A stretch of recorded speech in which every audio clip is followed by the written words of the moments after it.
কেমন আছেন সবাই? আশা করছি সবাই ভালো আছেন। আজকে আমরা আলোচনা করব এসএসসি ও দাখিল পরীক্ষার গণিত বইয়ের সবচেয়ে গুরুত্বপূর্ণ টপিক 17 অধ্যায়ের সংক্ষিপ্ত পদ্ধতি গণনা। এসএসসি বলি আর দাখিল বলি, আমার প্রত্যেকটি পরীক্ষাতেই সংক্ষিপ্ত পদ্ধতিতে গণনা করার প্রশ্নটি কোনো না কোনো বোর্ডে আসবে। আর এই প্রশ্ন নিয়ে আমরা আজকে আলোচনা করব। তাহলে দেরি না করে চলুন শুরু করা যাক। মনে করি একটি সারণী আসছে এরকম, যেমন একটি সারণীতে আসলো শ্রেণীব্যক্তি 31 থেকে 40, 41 থেকে 50, 51 থেকে 60, 61 থেকে 70 এভাবে আসলো 91 থেকে 100 পর্যন্ত, এবং তার গণসংখ্যা দেওয়া আছে। এরকম একটি সারণী বা টেবিল দেওয়া আছে। এই টেবিল থেকে আমরা কিভাবে সংক্ষিপ্ত পদ্ধতিতে গণনা করব? সংক্ষিপ্ত পদ্ধতিতে গণনা করার জন্য আমাদের যে কাজটি করতে হবে, আমরা আরো একটি সারণী তৈরি করতে হবে। নিচে সংক্ষিপ্ত পদ্ধতিতে গণনা করা বললে আমরা 5টি কলাম বিশিষ্ট আরো একটি সারণী নিচে তৈরি করব। এরকম ভাবে একটি সারণী তৈরি করলাম যেখানে 5টি কলাম থাকবে। এই 5টি কলামের প্রথম কলামে হবে শ্রেণীবৃত্তি, দ্বিতীয় কলামে হবে মধ্যমান বা এক্সআই, তৃতীয় কলামে থাকবে গণসংখ্যা, চতুর্থ কলামে থাকবে ধাপ বিচ্যুতি বা ইউআই, আর সর্বশেষ কলামে থাকবে এফআইইউআই। শ্রেণীবৃত্তি আমরা ওখান থেকে দেখে যা আছে তা সরাসরি নিয়ে আসলাম, অর্থাৎ 31 থেকে 40, 41 থেকে 50, 51 থেকে 60, 61 থেকে 70, 71 থেকে 80, এই সংখ্যাগুলো আমরা সরাসরি ওখান থেকে নিয়ে আসলাম। এবং গণসংখ্যাও সেম এখানে যেভাবে ছিল সেই সংখ্যাগুলো এখানে গণসংখ্যার কলামে নিয়ে আসলাম এবং সেই সংখ্যাগুলো হুবহু শ্রেণীতে বসিয়ে দিলাম। এবার মধ্যমান কিভাবে বসাবো? আমাদের শ্রেণীবৃত্তি কিংবা গণসংখ্যায় বোঝার জন্য আহামরি কঠিন কিছু নাই। এই সংখ্যাগুলো এখান থেকে সরাসরি আমরা বসালাম।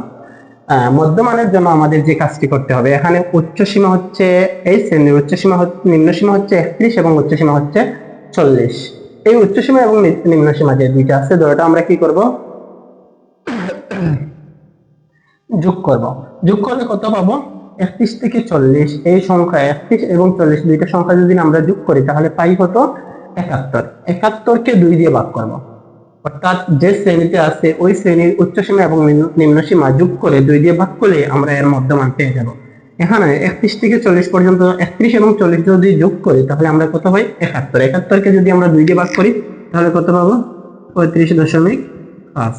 আমরা বসিয়ে দিলাম 35.5। 41 থেকে 50 যোগ করলে 41 এবং 50 যোগ করলে কত হয়? 91। 91কে যদি আমরা 2 দিয়ে ভাগ করি তাহলে কত হবে? 45.5।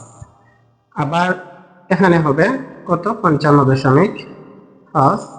একইভাবে 65.5, 75.5,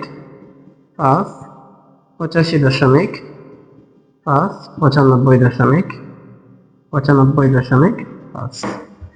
আমরা মধ্যমান বা একটাই পেয়ে গেছি। গণসংখ্যা তো আগেই বসেছিলাম।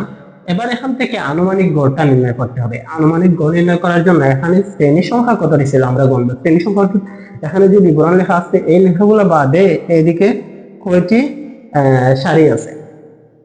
আমরা দেখি 1, 2, 3, 4, 5, 6, 7টি আছে। তাহলে মধ্যখানে যেটা আছে, মধ্যমানের মধ্যখানে যেটা আছে, এদিকে আছে 3টা, ওইদিকে আছে 3টা। এই তিনটা বাদ দিয়ে, এই 3টা বাদ, এখানে মধ্যখানে আছে 65.5। তাহলে 65.5 হচ্ছে আনুমানিক গড়, যেটাকে এর দ্বারা প্রকাশ করা হয়।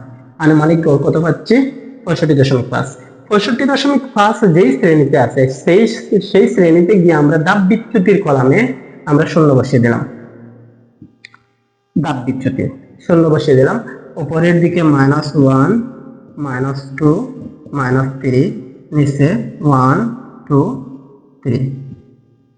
আর ধাপ বিচ্যুতি মূলত, আমি আবার বলছি, মধ্যমানে এখানে আমরা আনুমানিক গড় যে গড়টি পেলাম সেই শ্রেণীতে ধাপ বিচ্যুতির কলামে এসে আমরা শূন্য বসিয়ে দিলাম। উপরের দিকে -1, -2, -3 জয়গড় থাকে, আমরা থাকলে ততটা গড় আমরা সেই দিকে মাইনাসের মান বসিয়ে দেবো, আর নিচের দিকে 1, 2, 3 যতটা থাকবে ততটা বসিয়ে দেবো। আর এই কোন কলামে বসাবো? যে মাঝের যে গড়টি থাকবে সেই শ্রেণীতে আমরা কি বসাবো? মধ্যমানের কলামে আমরা এ বসাবো। তাছাড়া যদি আপনি হিসাব করে বের করতে চান তাহলে আপনি xi ui মানে হচ্ছে xi minus a by h। xi থেকে a বিয়োগ করলে যে ফল পাবো সেই ফলকে যদি আমরা h দিয়ে ভাগ করি তাহলে আমরা ui পেয়ে যাব। এবার হচ্ছে fiui। এফআই ইউআই কিভাবে বের করতে হবে? এফআই আর ইউআই সংখ্যা দুটো কিভাবে আছে? গুণ হিসেবে আছে। তাহলে এফআই এর মান এবং ইউআই এর মান যদি আমরা গুণ করি তাহলে এখানে যে সংখ্যাটি পাবো 3 দিয়ে 6 কে গুণ দিলে 3 6 18, আর এখানে মাইনাস আছে তাহলে মাইনাস 8 দুগুণ 16 মাইনাস 10 একে 10 মাইনাস 10 12 শূন্য 0 5 একে 5 7 দুগুণে 14 3 দুগুণে 6। আমরা এফআই ইউআই পেয়ে গেলাম। এবার summation fi ui. Summation fi ui মানে এফআই ইউআই এর সমষ্টি। এফআই ইউআই এর সমষ্টি কি? ওই সবগুলো আমরা যোগ করে যা পাবো তা বসিয়ে দেব। যেমন এখানে কত আছে? -18। আমরা প্রথমে এখানে -18 আছে, ক্যালকুলেটরে গিয়ে কি বসাবো? -18 -16 -10, এরপরে +5 +14 +6। তাহলে -18 -16 -10, তারপর এখানে +5 +14 +6, তাহলে কত হলো? -19। আমরা এখানে পেয়ে গেলাম -19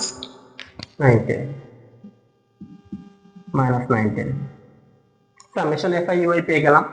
এবার আমরা কি করব? আর এখানে যদি আমরা গণসংখ্যাগুলো সবগুলো যোগ করি তাহলে যে ফলটি পাবো সেটা হচ্ছে n। n মানে হচ্ছে মোট গণসংখ্যা। 6 আর 8 14 আর 4 24 আর 12 34 আর 5 41 আর 7 কত হয়?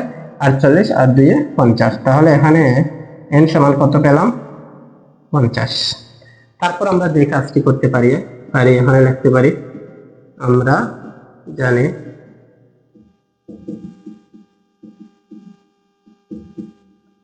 সংযুক্ত পদ্ধতিতে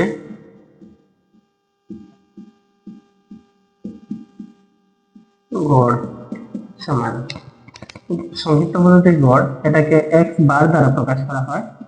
x তার উপর একটা যদি আমরা ডট চিহ্ন দেই তাকে বলবো x বার। x বার সমান কি হয়? a plus summation fi ui by n into h। এর মান এ আনুমানিক গড় কত পেয়েছিলাম? 65.5 প্লাস এর plus summation fi ui minus 19 n এর মান কত? 50 ইনটু h হচ্ছে শ্রেণীব্যক্তি 41 থেকে 50 কত হয়? 10। তাহলে শ্রেণীব্যক্তি 10।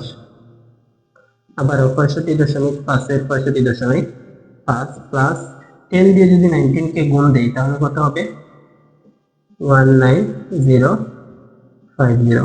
10 দিয়ে 19 কে গুণ দিলাম 190, আর ওই মাইনাসে মাইনাস এখানে দেখা যাবে না, তাই আমি বাম পাশে এখানে এসে বসাচ্ছি।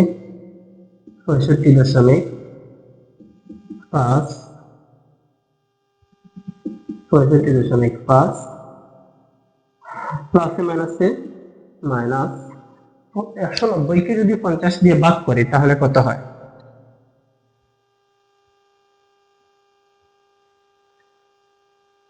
ভাগ 50 3.8। এবার 65.5 থেকে 3.8 বিয়োগ করলে কত হয়? 65.5 বিয়োগ 3.8 সমান 61.7। এটাই সংক্ষিপ্ত পদ্ধতির গড়। এটা নির্ণয় গড় হচ্ছে এটা। এই প্রশ্নটি খুব বেশি গুরুত্বপূর্ণ এবং প্রায় প্রতিটি পরীক্ষাতে কোনো না কোনো বোর্ডে আসবেই আসবে।